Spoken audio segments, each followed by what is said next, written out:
It was 2:13 in the morning when my phone buzzed with a motion alert from the backyard. Half asleep, I tapped the app, assuming it was a raccoon again. But instead of fur and whiskers, the screen showed something entirely different. Karen from the HOA, in a blinding leopard print swimsuit, balancing a wine glass while leading two of her friends through my backyard gate like she owned the place.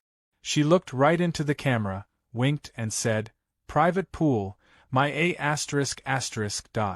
One of her guests, carrying a giant inflatable flamingo, tripped on the garden hose and face-planted into my tulips.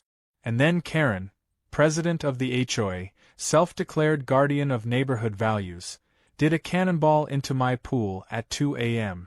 This wasn't a joke or some drunk dare. This was the beginning of something much worse.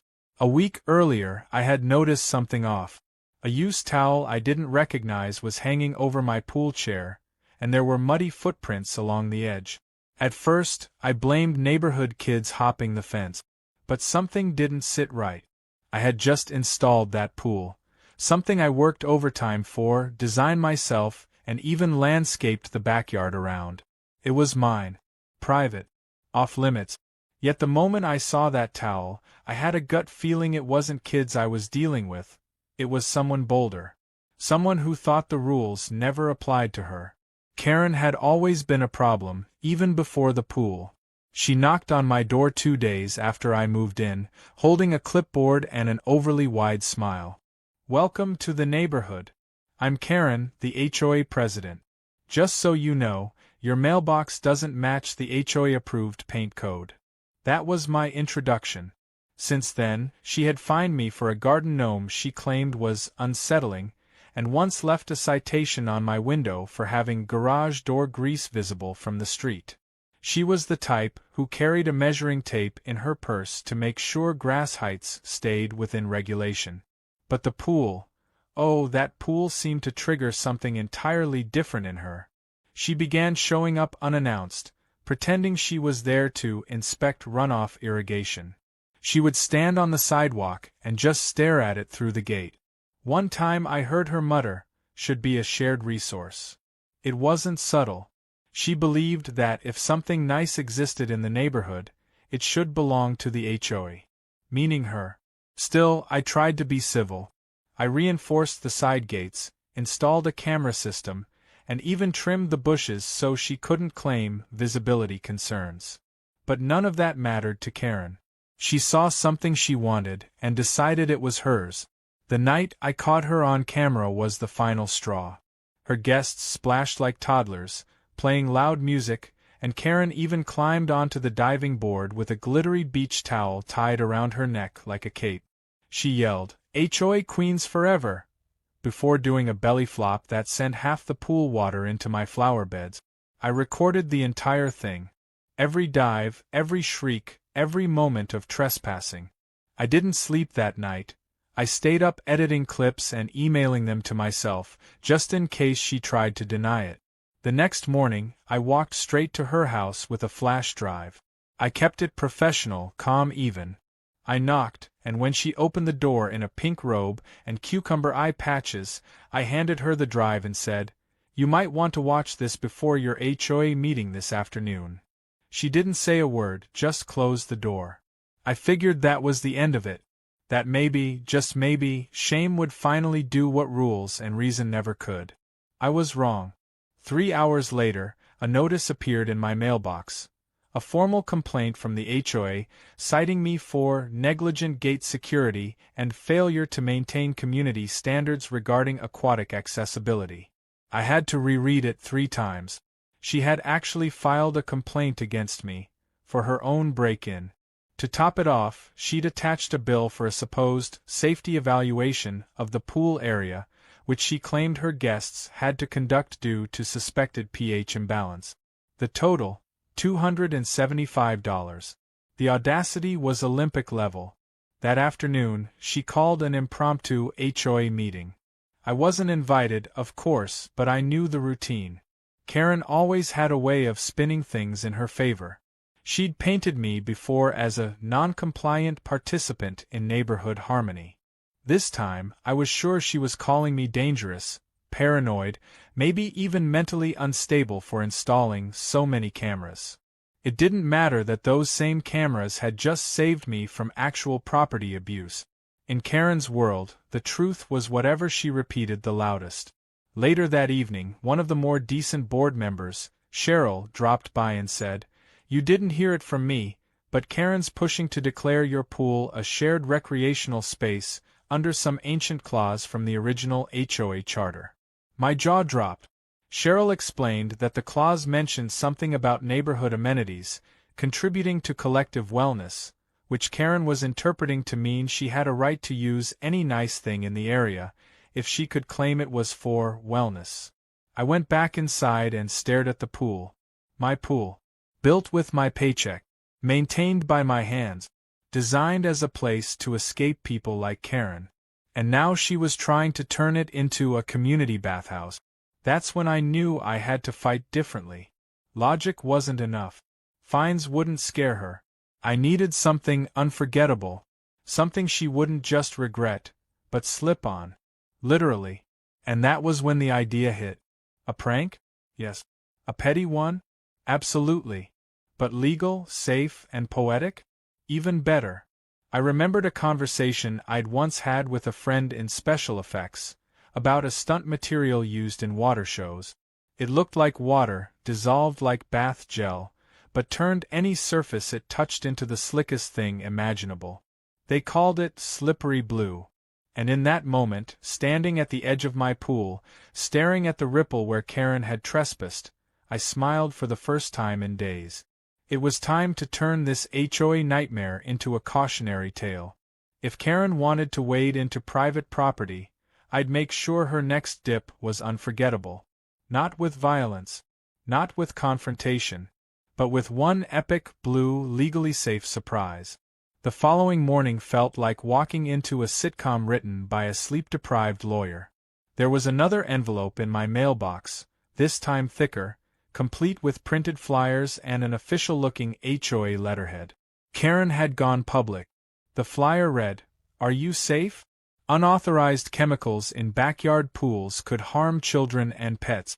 Know your neighbors. Demand transparency." And right beneath that, in bold type, was a blurry still from my security footage, artfully cropped so that it looked like my backyard was a communal spa with shady undertones. I couldn't believe it. Karen had somehow twisted the narrative and distributed it across the entire neighborhood. I saw one of my neighbors holding the flyer, frowning and shaking his head. He didn't even know what he was mad about, just that someone told him to be. I marched back inside, poured myself the strongest coffee I could manage, and pulled up the full footage again. I debated releasing it online but paused. As satisfying as that might be, I needed to play it smart. Karen thrived in public drama. She would spin any online backlash into targeted harassment against a community leader.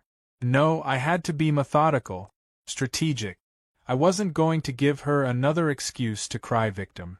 Later that afternoon, as I was raking leaves, I spotted Karen walking past my yard with two new accomplices, Trudy and Neil, both self-declared compliance assistants. She stopped in front of my fence, took photos of my hedges, and muttered something about excessive height. Then Neil pulled out a clipboard, scribbled notes, and even took a measuring tape to the mulch line. They didn't knock. They didn't ask. Just strutted up and started inspecting like they were the IRS. I called out, "Can I help you with something?" Karen looked over her sunglasses and replied, "Just ensuring the community is safe and up to code." She winked. Trudy giggled. Neil looked like he was trying not to laugh. I didn't reply. I simply turned back and started watering the roses, each droplet aimed with quiet fury. The next few days escalated like a bad soap opera. Karen had apparently made a copy of my gate key during one of her earlier invasions, and I discovered this the hard way. While I was out running errands, she snuck in again. This time, she brought guests. I came home to find the gate slightly ajar, wet footprints on my patio, empty cans of sparkling wine on the edge of the pool, and, most insultingly, a half-eaten cheese platter floating on a flamingo raft. They'd left a mess of epic proportions. Towels thrown over hedges, my outdoor speaker soaked and silent, and a broken string of solar lights that now blinked like a dying disco ball. I checked the cameras again. They arrived at noon and left around 4. Karen even had the nerve to toss a thumbs up at the camera as she left, shouting thanks for the hospitality. I was livid, but more than that, I was stunned by the shamelessness. I called the police, reported the trespassing, but all they could do was make a note. Without a clear sign that the pool area was private property and no trespassing signs, it was a gray zone. Apparently, having a fence and a locked gate wasn't enough anymore. The officer, while sympathetic, shrugged and said, "Technically, this is a civil matter unless you want to press for criminal trespass. But if they claim they thought it was HOA-approved access, it gets messy." Messy. That was the right word. Everything Karen touched turned into a swamp of twisted logic and self-righteous declarations. That night, I drained and cleaned the pool. Every inch. I didn't trust what she might have added, so I sanitized every filter, every pipe. While I worked, I found something wedged under the skimmer, a tub labeled Homemade Soft Skin Spa Mix. The label was handwritten in gold marker. I opened it. The smell was nauseating, like lavender and expired fish oil had a fight in a blender.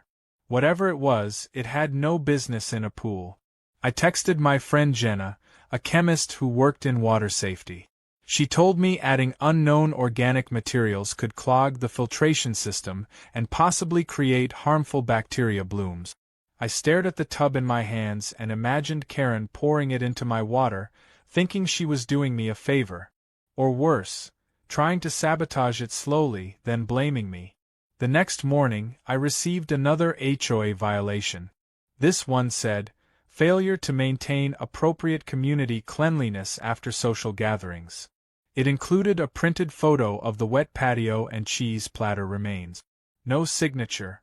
No explanation. Just a warning and a fine of $300. I stormed to the HOA office, demanded an explanation, and was told by the secretary that Karen had submitted an anonymous complaint. When I asked why an anonymous complaint could trigger a fine, the secretary shrugged. "She's the president. She knows the bylaws."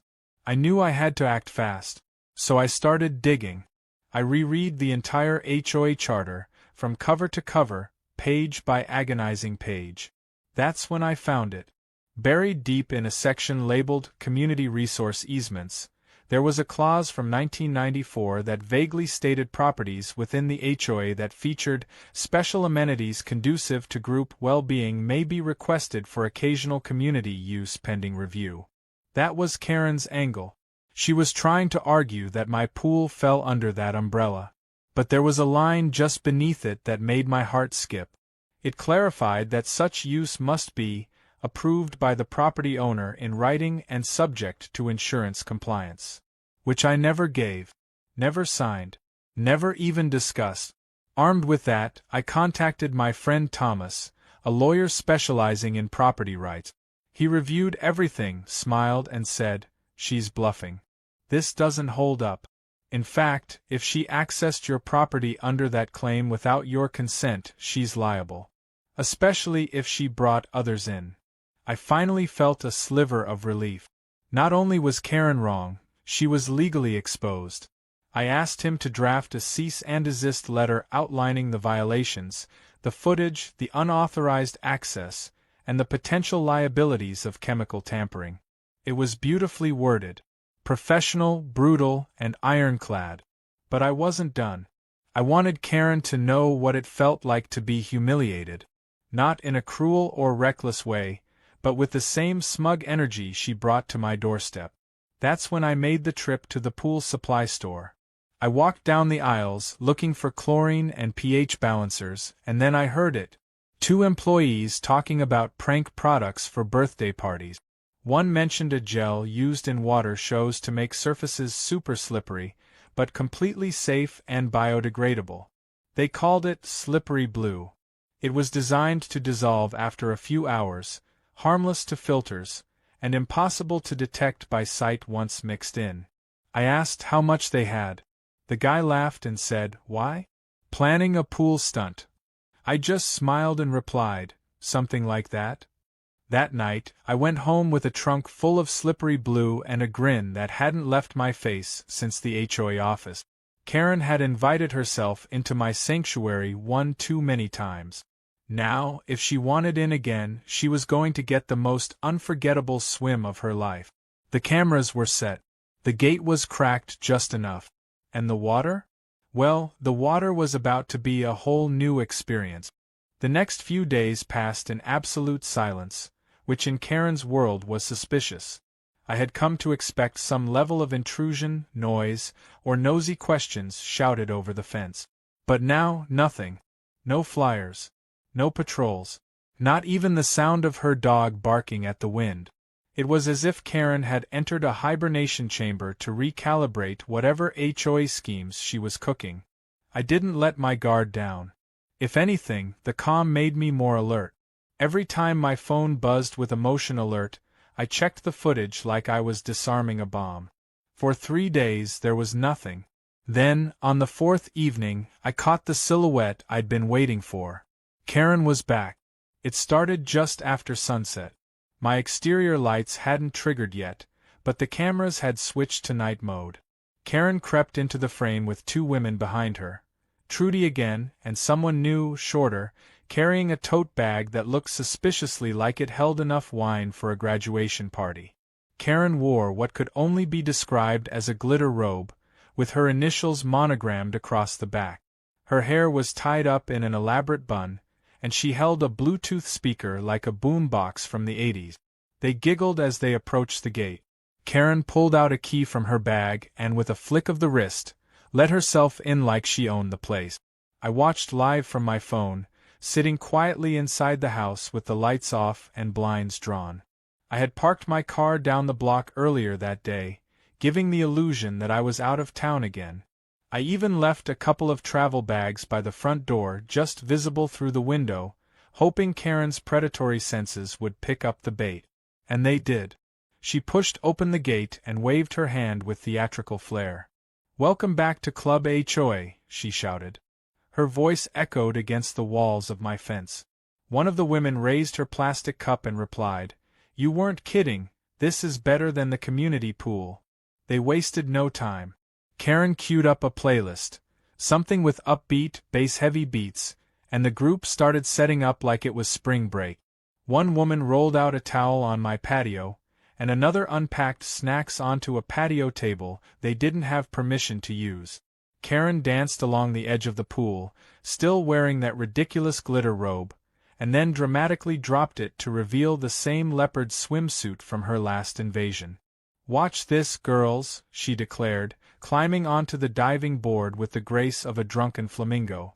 She didn't notice the slight shimmer of the surface, or the way the water seemed a little too glossy. She definitely didn't know what slippery blue looked like. She jumped. Not a cannonball this time. A full dive, headfirst, arms forward like an Olympic athlete. The moment she hit the water, her body vanished beneath the surface with a splash, and then, chaos. As she tried to stand, she slid.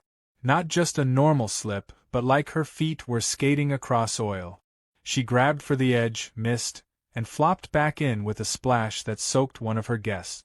The guest shrieked and slipped too, tumbling backward onto a float that shot out from under her and launched her toward the shallow end. Trudy tried to grab the pool ladder and missed completely, landing face first into the water with a scream that sounded like a whale in distress. Karen scrambled to her feet inside the pool, tried to shout orders, and then slipped again, this time grabbing a flamingo raft for balance. It deflated instantly with a loud pop.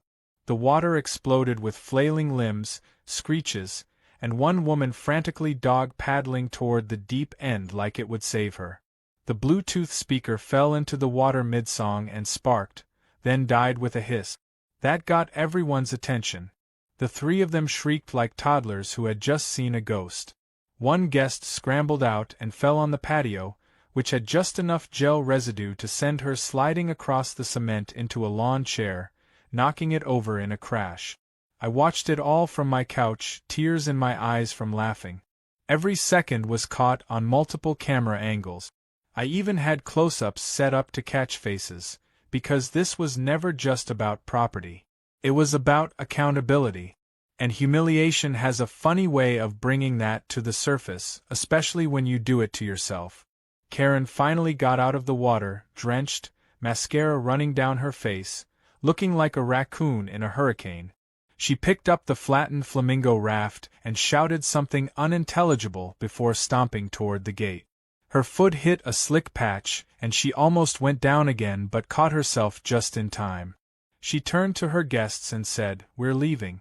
This place is cursed." Then they all hurried out, slipping every few steps like slapstick comedians. I waited until the gate slammed behind them, and then rewound the footage 3 times. The laughter wouldn't stop. I hadn't smiled like that in weeks. The next morning, it was as if the neighborhood had been electrified. My phone buzzed nonstop. Someone had posted a 10-second clip online, likely one of Karen's guests who'd seen the footage or somehow recorded the fiasco herself. The clip was titled, "HOA President Learns Slippery Karma is Real," and it was already spreading like wildfire. By noon, it had been reshared on multiple neighborhood forums. I didn't say a word. I didn't comment. I didn't need to.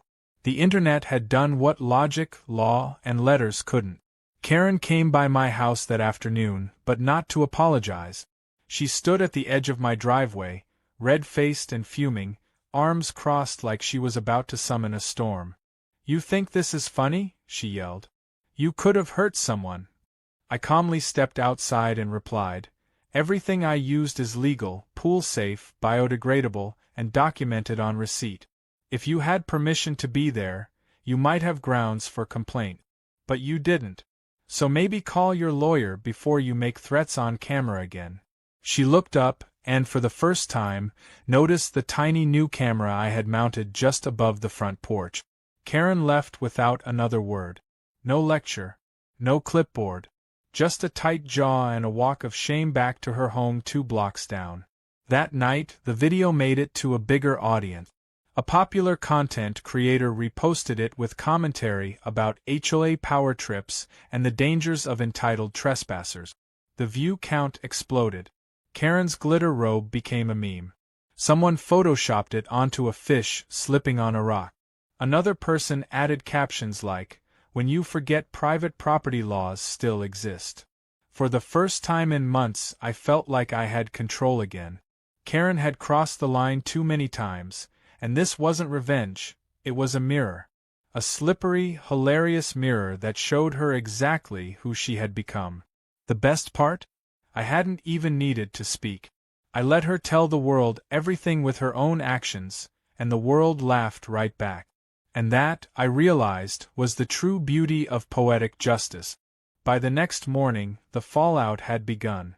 Karen had always walked around the neighborhood like she was invincible, but now her walk was faster, her posture a little less proud, and her sunglasses a little bigger, as if hiding from something no shade could protect her from.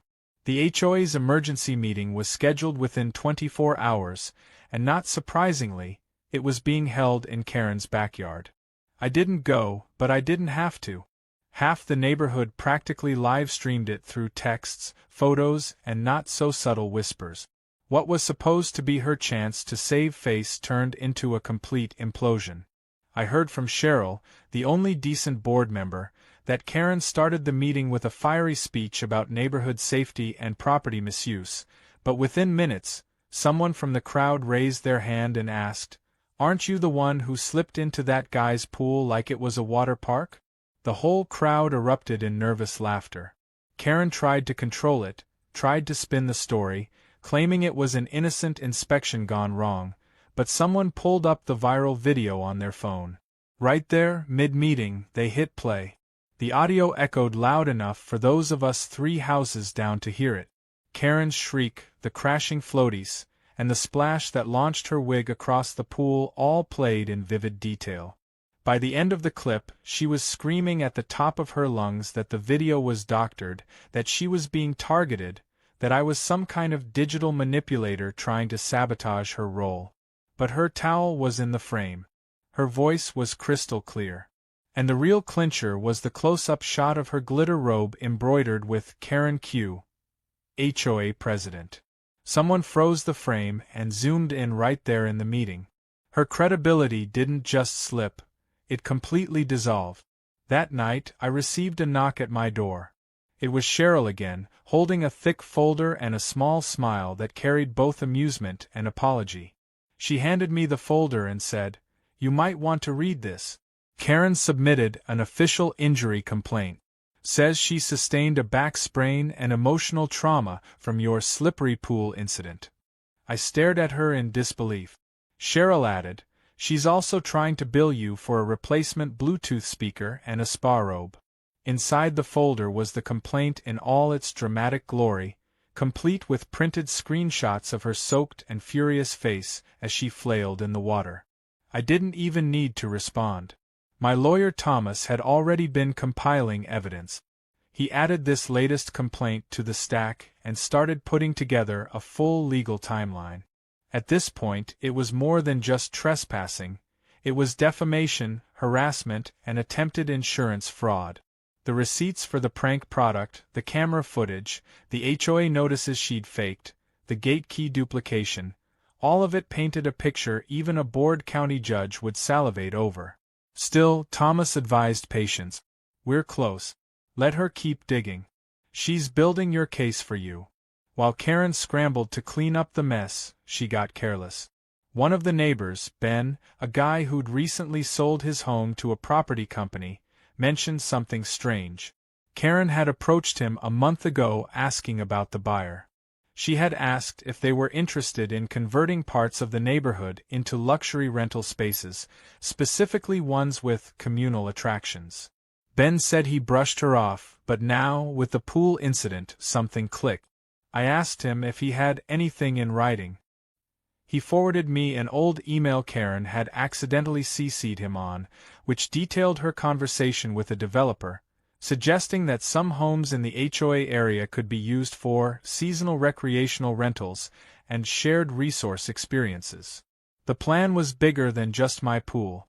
Karen was trying to pitch parts of the neighborhood as semi-open recreational zones to boost property value and her own clout.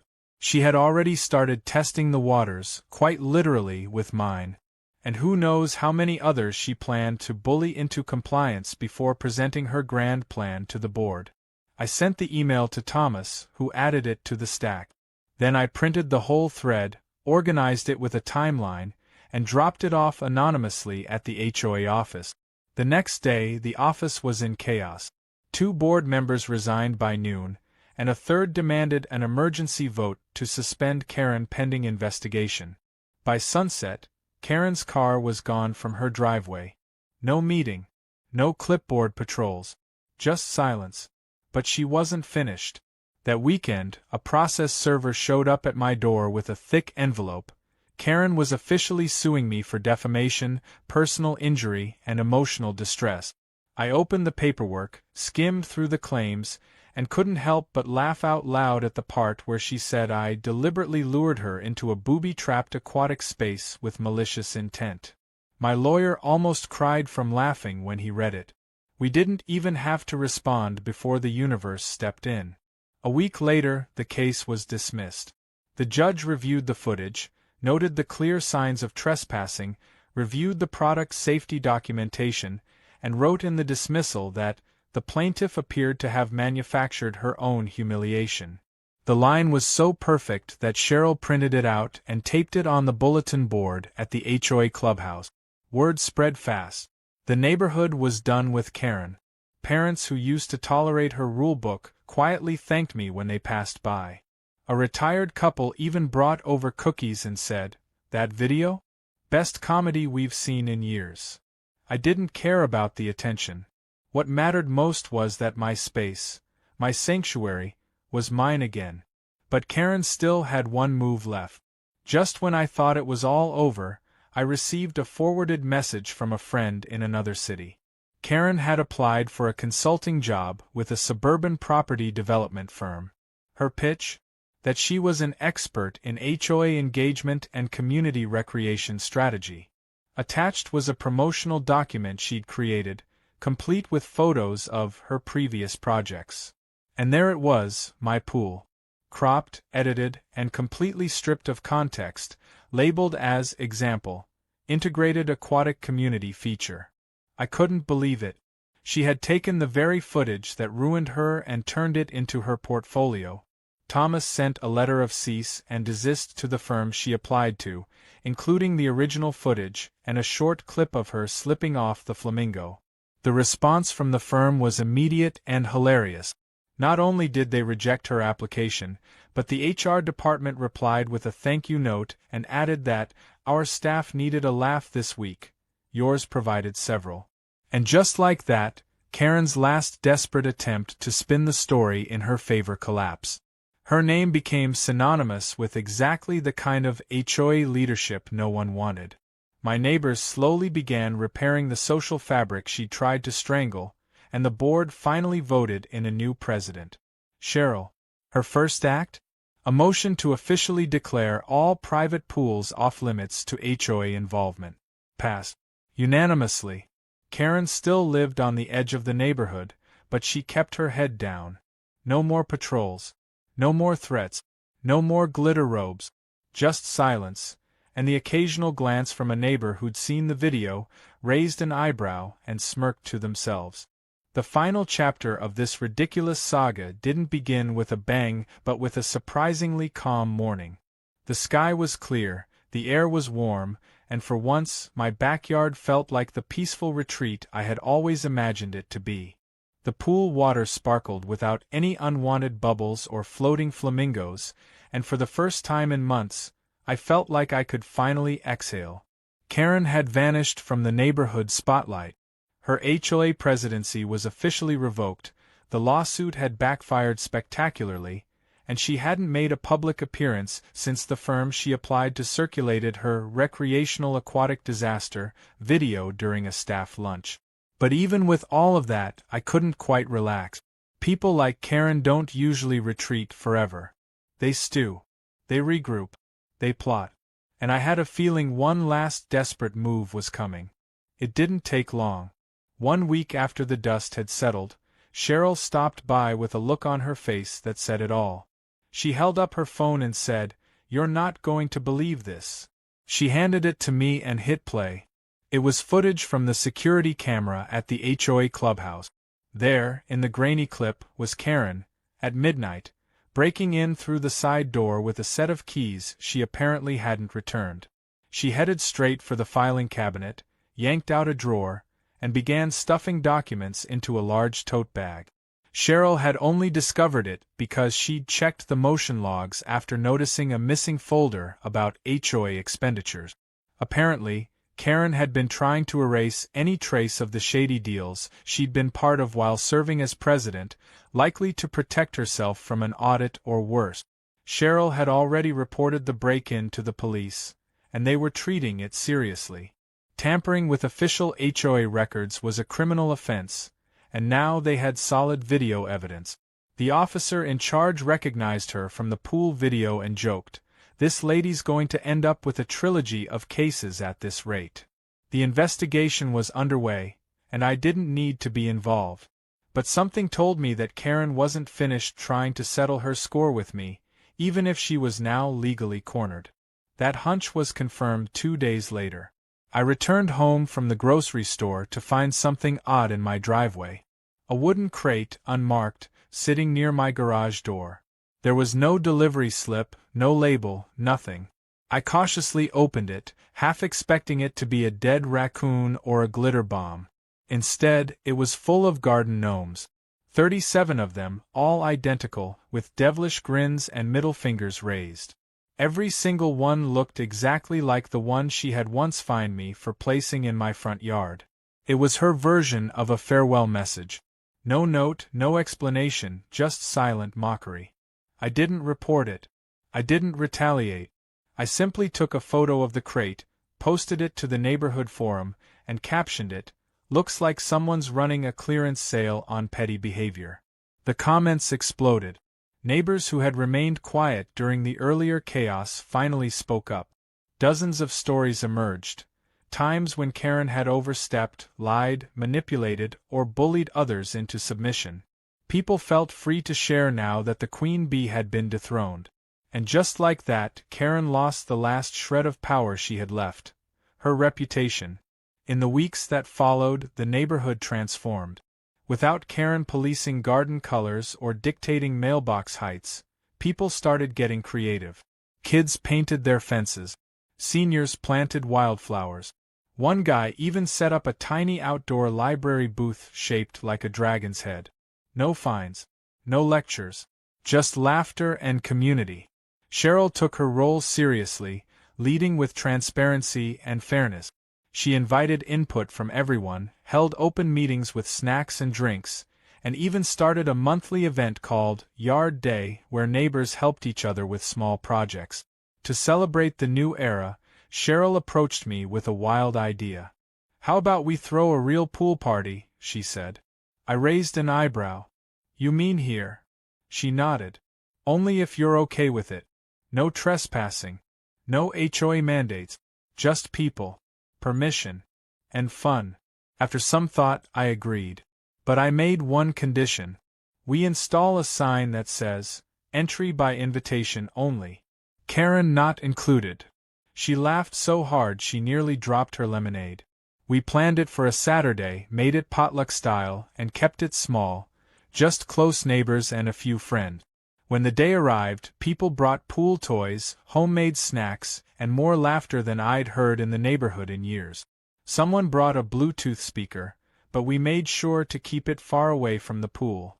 Kids ran through sprinklers. Adults shared stories. People toasted to the end of tyranny with plastic cups. For the first time, my pool wasn't a battleground. It was a community. One I chose to be a part of. Karen never showed her face that day. But I did see her once. Just before sunset, I noticed her standing at the far end of the block, behind her curtains, watching through a tiny gap. Maybe she thought no one could see her. Or maybe she just couldn't help herself. But I didn't wave. I didn't gloat. I just smiled, because she was exactly where she belonged, on the outside, looking in. Weeks turned into months, and the story of Karen's epic downfall became a local legend. The video resurfaced from time to time, always finding new life with a new meme or remix. Someone added slow-motion sound effects.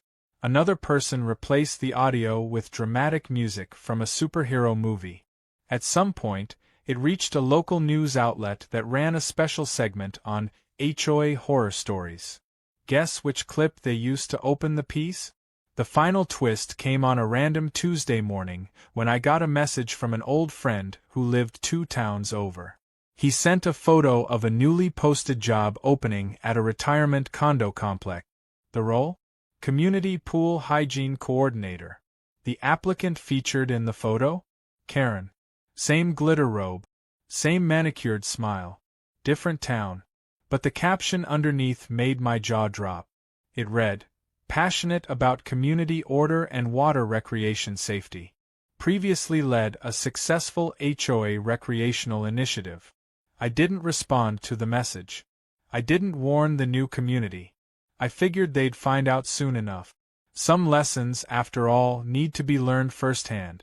And besides, I was busy enjoying my garden, my pool, and the unexpected peace that followed one of the wildest chapters of my life. Every now and then, when I'm trimming the hedges or sipping coffee on the porch, I glance over at the gate. It still has the lock I installed during the Great Invasion, still shines under the afternoon sun. But now, it's more than just metal and bolt. It's a reminder that boundaries matter. That respect isn't optional. And that sometimes the best revenge doesn't come from shouting or suing. Sometimes it comes from standing your ground, smiling through the absurdity, and letting the slippery truth do all the work.